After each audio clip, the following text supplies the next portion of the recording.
To open up tonight's AEW Dynamite, we had Judas. Dynamite.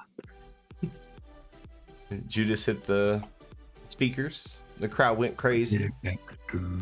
He came out with only Daddy Magic and Cool Hand. But versus Ricky Starks. I think they fucked up his production on his entrance. Because he had like a very short, like 3-second, like full screen video, and then it went to his entrance, but you still saw him walking out. Usually, like they're paired together in a very smooth transition. Not so much tonight. Yeah, I wasn't paying too much attention to his entrance. It caught my interest because of the fact that it went to a video package, and we've seen him do some like very nice like intros to his entrance, but usually, you know, like his the ones that always remind me of like cologne commercials. Mm-hmm. You know what? I turned it on during his entrance so that I wouldn't have saw it. That's why. But it doesn't really matter. It's just you know, obviously they were running a lot of new production stuff tonight with their Jeopardy set and a new guy in charge of their cuts and angles and stuff like that. You could notice a difference.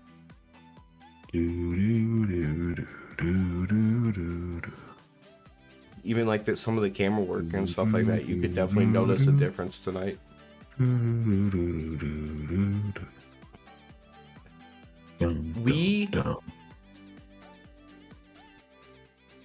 Ricky it's Starks, time for Final Jeopardy.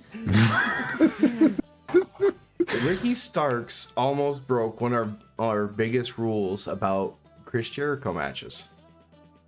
He almost lost in the Walls of Jericho. Yeah. The Boston Crab. You don't lose to the Walls of Jericho. It looked like he was going to. I mean, was that Daddy Magic that hit him? Yep.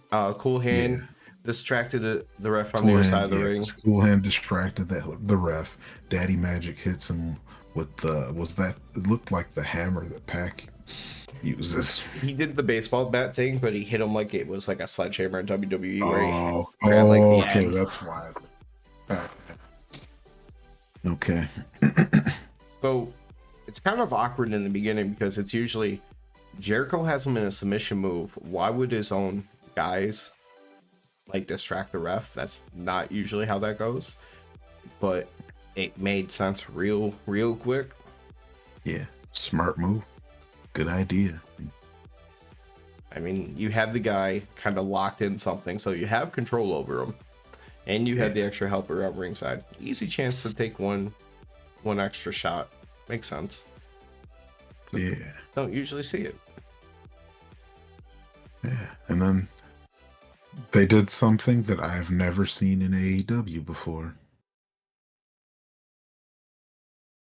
Never have I seen. Yeah. One hand drop. I've never seen that in AEW before. Ricky, his hand wakes up as it hits the mat, so obviously that should have been a victory for Jericho, but hey, we're gonna let it go because I've never seen them do this in AEW. Yeah, they usually take a much more MMA style like submission things, like, oh, like your eyes are closed, you're not responding, call for the bell. Because that's more realistic to me. It's like, I like it for that reason. You're not about to wake back up when you're in a sleeper hold. Come on now. Because what's the percentage of submissions in old school wrestling where if they drop the arm 3 times, how many times did the arm actually drop 3 times? Oh, like almost never. Yeah, like what, 0.001%? Yeah. That'd be like what, like 1 in 100,000 or some shit? I don't know. Who knows? But yeah, it was very rare. The only person whose matches that used to happen inconsistently were Scott Steiner's. in his like late WCW days when he just did the what was that? What was his lock called? The Steiner recliner. Yeah, the Steiner recliner. Yeah, when he was using the Steiner recliners, people were going to sleep a whole lot. So that's the only time I can remember. Yeah, everything else, takes me back to the more old school wrestling. Yeah.